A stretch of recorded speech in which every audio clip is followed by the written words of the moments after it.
Welcome to the deep dive.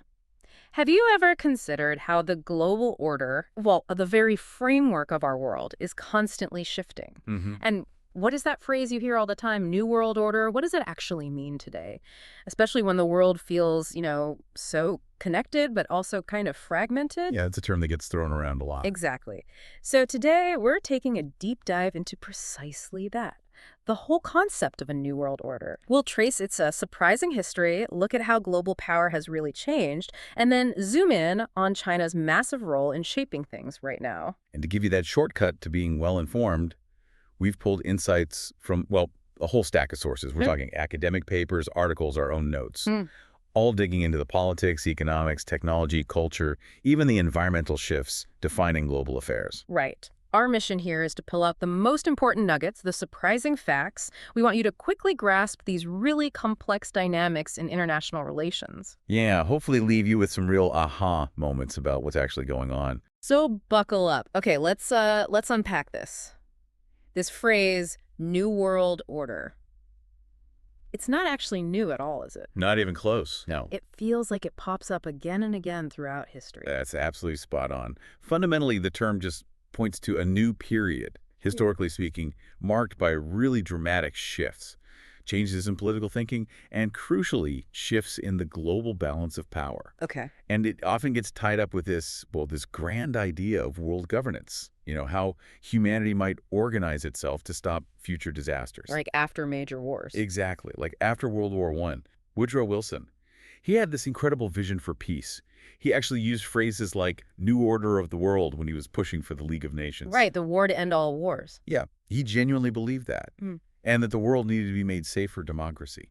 But here's the kicker. The U.S. didn't join. The U.S. Senate rejected membership, which, kind of undercut the whole thing from the start. It's a major historical irony. Wow, okay, so that was WWI. What about WWII? Well, Franklin D. Roosevelt also used the phrase, but often he was talking about the Axis powers plans, their sinister aims for world domination. Ah, so using it in a negative sense. Initially, yes. Yeah. But what's fascinating is how the term then got sort of retroactively applied to the order the victors put in place after WWII. You mean like the UN, Bretton Woods? Precisely. The United Nations, the Bretton Woods system for global finance, NATO for defense, that whole structure. And you even had writers like H.G. Wells. He wrote a book in 1940 called The New World Order, exploring this ideal of a world without war run by a global body. It clearly has this powerful historical weight. But here's where, for me, it gets really interesting. How did it suddenly get this new lease on life, become such a buzzword right at the end of the Cold War? Yes. That's when it truly exploded into global discussion. And interestingly, from two quite different angles, almost simultaneously. First, you had Mikhail Gorbachev. In December 1988, he laid out this broad, really idealistic vision. He was talking nuclear disarmament, strengthening the UN, getting the major powers to cooperate on economic stuff, security A problems. big shift from Soviet thinking. Huge. His call to de-ideologize relations and recognize only one world economy that was revolutionary back then. And he had that famous quote, "Tolerance is the alpha and omega of a new world order." Really captured his hopeful outlook. Okay, so that's Gorbachev's vision. What was the other angle? Well then, just under 2 years later, September 1990, George H.W. Bush picks up the same phrase.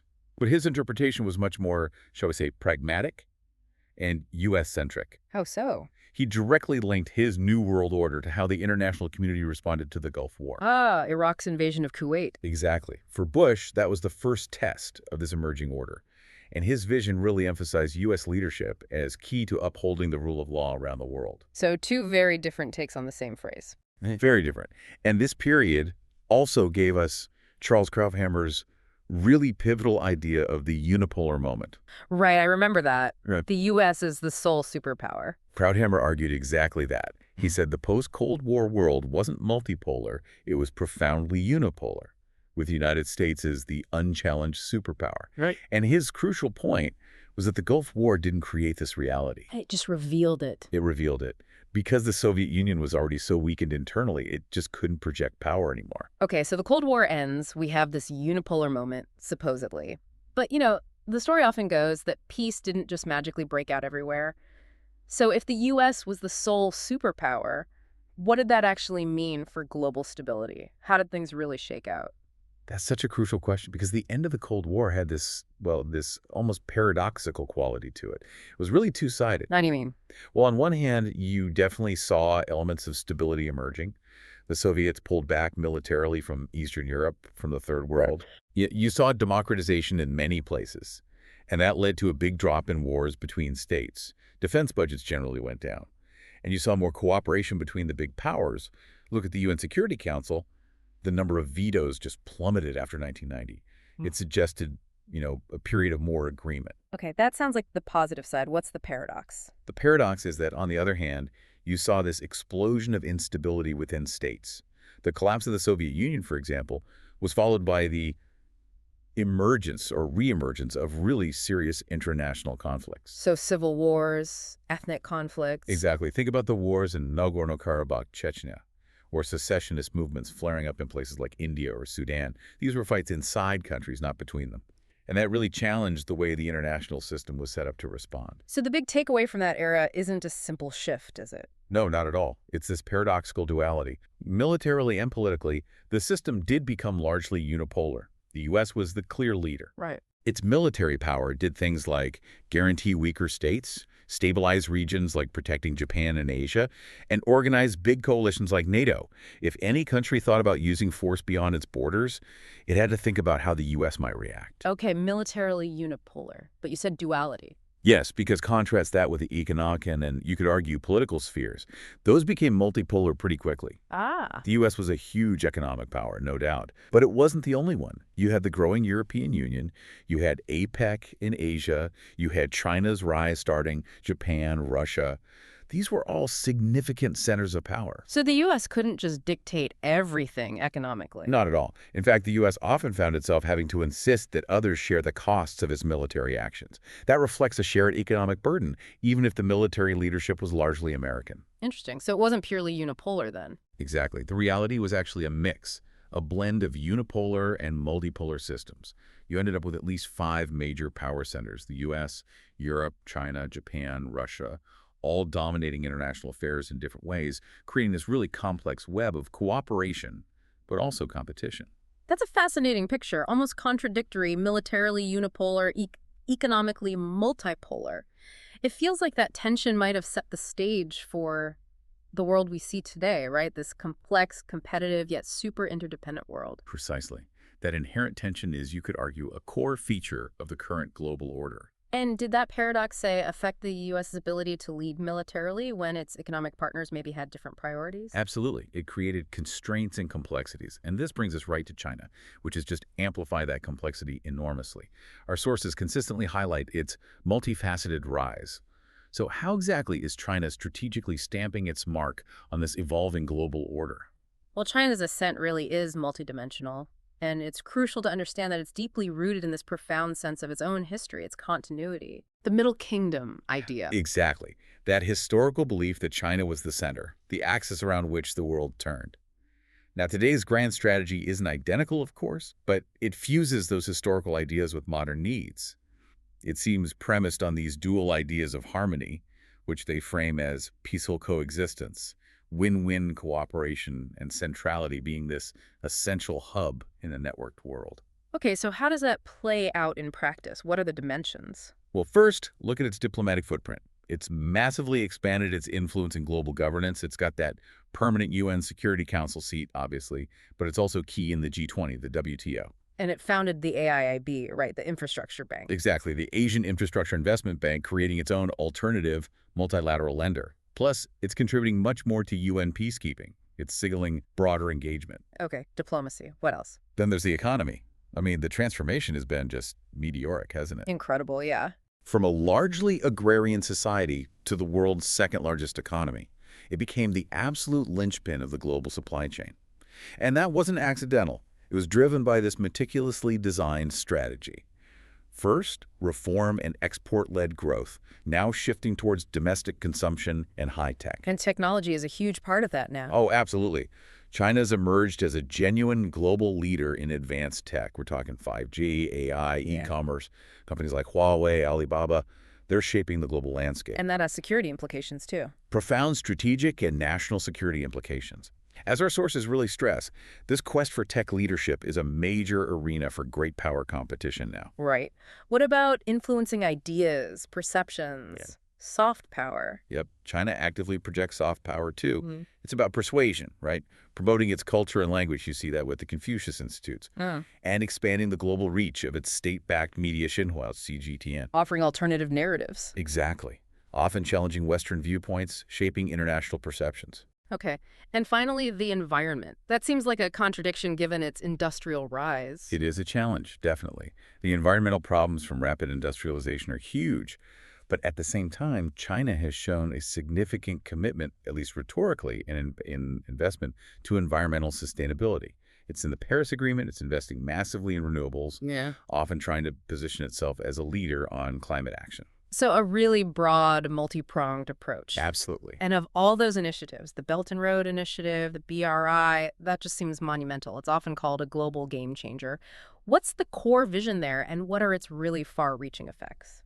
The BRI is probably the most tangible expression of China's geopolitical vision right now. It's often described as a modern Silk Road, right? Yeah. A grand tapestry of connectivity designed to revive that old spirit, facilitating the flow of goods, capital, ideas across continents, and the scale. It's just astonishing. Eurasia, Africa, the Middle East, even Latin America. What kind of projects are we talking about? Everything. High-speed rail, ports, highways, pipelines, energy projects, even digital connectivity, fiber optic cables, data centers. It's fundamentally reshaping global trade routes. But it's more than just concrete and steel, is Oh, it? much more. Its ambition goes way beyond infrastructure. You could say the BRI's real significance, or maybe its controversy, is how it reframes global development. It offers this alternative model away from traditional Western-led institutions like the World Bank or IMF. Shifting the center of gravity. Quietly, yes. Shifting the center of gravity in global finance, in governance. It's clearly a manifestation of China's ambition to be that pivotal node in the global economy, putting the Middle Kingdom, as they see it, back at the epicenter of global commerce. It sounds incredibly ambitious, a symphony of logistics and diplomacy, as one source put it. That captures it well. It blends economic vitality, cultural exchange, and definitely strategic ascendancy. Economically, you can't deny it, fosters growth in many places. It offers nations, especially those needing infrastructure, a chance to, potentially leapfrog development stages, connect to global markets. And culturally. Well, it's promoted as a bridge for cultural exchange, dialogue, fostering interconnectedness. That extends to education, too, scholarships, academic partnerships, all shaping perceptions of China, often as a benevolent partner. Okay, but it's not all positive press, is it? There are significant criticisms. Oh, absolutely. It's prompted a huge range of reactions and major critiques. None of the biggest is the whole get-trapped diplomacy argument. Right, the idea that countries borrow too much and China gains leverage. Exactly. The concern is that some participating nations, especially smaller economies, get tangled in unsustainable debt.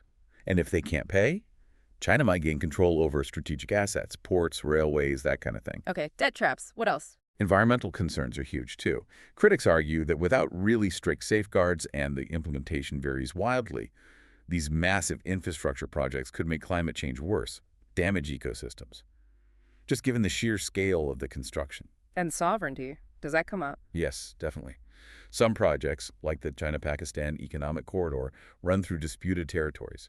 That seriously complicates regional politics and raises big questions about national borders and integrity for countries like India. How does the U.S. view all this? Well, the U.S. perspective has generally been one of concern. Concerns about transparency, governance standards, the lack of open bidding sometimes, and just the broader geopolitical implications. It's often viewed primarily as a tool for expanding Chinese influence, rather than purely development aid. So skepticism and competition, mainly. Predominantly, yes. Mm. Though sometimes they acknowledge potential areas for cooperation on global development, the main stance has been competitive. It's clear the BRI is way more than just economics. It's a transformative force, definitely shaking things up. And how different countries react really shows those shifting power dynamics we've been talking about. It's a perfect example.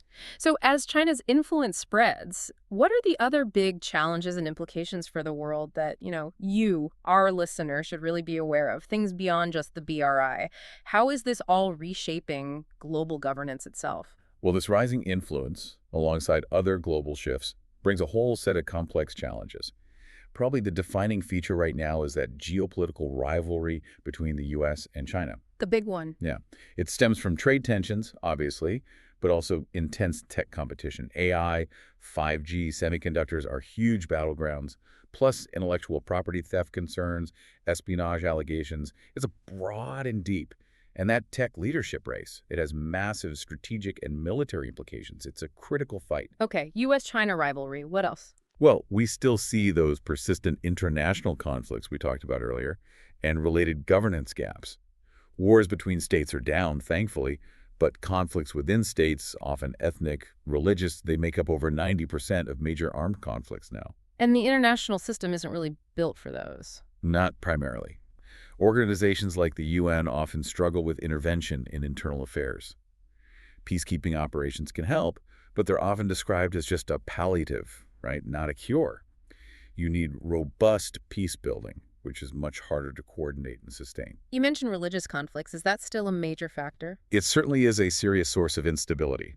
Some analysts, like Samuel Huntington back in the day, talked about a clash of civilizations.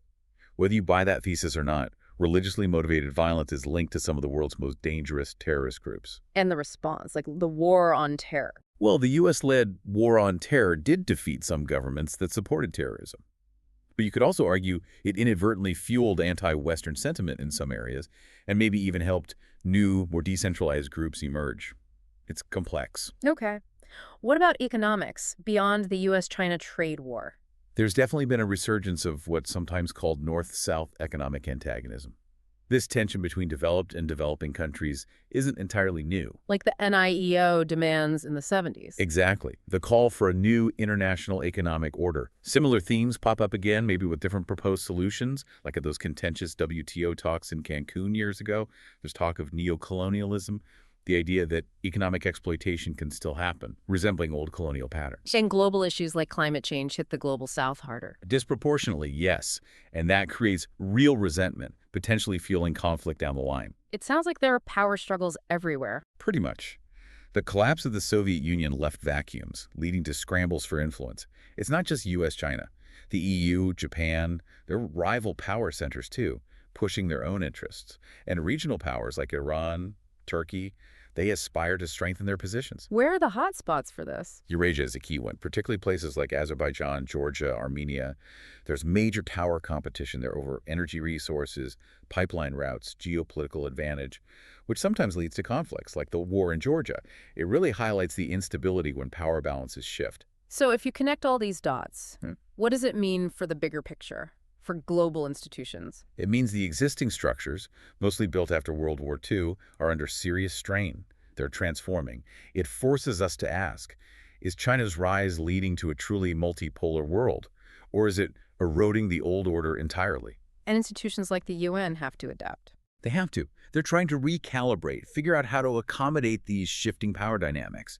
There's a huge emphasis on needing more equitable representation, genuine multilateral collaboration, if these institutions want to stay relevant and effective. What about things like international law? Is that being challenged? Definitely. China's assertiveness in territorial disputes, like the South China Sea, raises fundamental questions about borders, maritime rights, and how international law is interpreted and enforced. Existing norms are being actively tested, forcing everyone to reevaluate those legal frameworks. The complexity is just huge. Looking ahead, then, our sources seem to sketch out two main paths the future global order might take. Two big scenarios. What are they and what would they actually look like? Right. Basically, two broad possibilities emerge from the analysis. One is a bipolar world order. Like the Cold War again, but U.S.-China. Essentially, yes. A world where the U.S. and China are the two overwhelmingly dominant superpowers. The implications? Well, likely intensified. Systemic competition for global influence. A potentially divided world where other nations feel forced to pick sides. Parallel economic systems, maybe? Decoupling? Quite possibly. Separate economic blocs, competing technological standards, maybe a heightened tech arms race. Yeah. It would be a world defined by those two opposing poles. Okay, that's one future. What's the alternative? The alternative is a more multipolar world order. In this scenario, power is more spread out, distributed among several major players, the US, China, yes, but also the EU, Russia, maybe India, Brazil, other emerging powers or regional blocs. So a more complicated chessboard. Much Right. more complex, yeah. A tangled web of relationships. It would likely mean more emphasis on multilateralism, on coalition building, simply because no single power could dominate. You might see more diverse trade relationships, reducing dependency on any one country. And maybe more innovation centers, not just Silicon Valley or Shenzhen. Exactly. Technological innovation could thrive in multiple hubs around the world. It would be a world with many influential voices, not just two shouting at each other. Interesting. Two very different potential futures. Very different. But regardless of which path we go down, bipolar or multipolar, there are some massive considerations that apply either way. Like what? Well, environmental and sustainability concerns are just paramount. China's actions on carbon emissions, on renewables, they have global consequences, good or bad. But ultimately, international collaboration on climate change, on resource scarcity, that's going to be non-negotiable for a sustainable future, no matter who's technically in charge. So some problems transcend power politics. They have to. Things like pandemics, cyber threats, major humanitarian crises, these are transnational. No single nation, however powerful, can tackle them alone. So the idea of a global community linked by shared challenges actually becomes more important in a world with multiple power centers. Cooperation becomes a necessity. What about values, culture, ethics? Also crucial, China's soft power push will continue to shape global narratives, but broader ethical questions about global governance will be under the microscope too. How do we balance universal values, like human rights, with respect for cultural differences? That's a constant tension. And the role of institutions like the UN. Still central in either scenario. But, as we said, they will need to adapt. They'll need to recalibrate fundamentally to reflect the new power realities and ensure they're seen as legitimate and equitable by everyone, or they risk becoming irrelevant. You know, what's really striking is hearing leaders today, Kissinger, Blair, Brown in the past, but also Ahmadinejad, Xi Jinping, Joe Biden more recently, all using this New World Order language again. It shows these debates are happening right now, doesn't it? Everyone wants to shape it from their own perspective, talking about new alliances or pushing back against existing dominance. It's not academic, it's live. Absolutely. It's playing out in real-time diplomacy and strategy. So we've covered a lot of ground. We've journeyed through this whole intricate idea of a new world order, looked at China's undeniable central role in weaving that new tapestry, From the history of the term. to the complexities after the Cold War, China's multidimensional rise, that huge Belt and Road Initiative, and all the new challenges facing global governance. It's clear the world is in this state of profound, constant change. It really is. And navigating this evolving landscape, it just requires a really nuanced understanding, doesn't it? Foresight, awareness of how interdependent we all are. The old maps are definitely being redrawn. Understanding the new currents is critical. More critical than ever, yeah. Especially if you're trying to make sense of the daily headlines. So here's a final thought to leave you with. Okay. If this emerging new world order, whatever shape it takes, demands more cooperation on huge global issues, climate change, pandemics, economic inequality, how do nations actually square that circle? How do they reconcile that need for collective action with their own, often very strong, national interests and the drive to compete? That's the billion-dollar question, isn't it? What sacrifices, if any, will actually be required from everyone to build a future that's more stable, more equitable for all of us? A lot to think about there. Definitely. We encourage you to reflect on how these huge power shifts might be impacting your own life, the news you read, the interactions you see. The world order is changing, and you're right in the middle of it.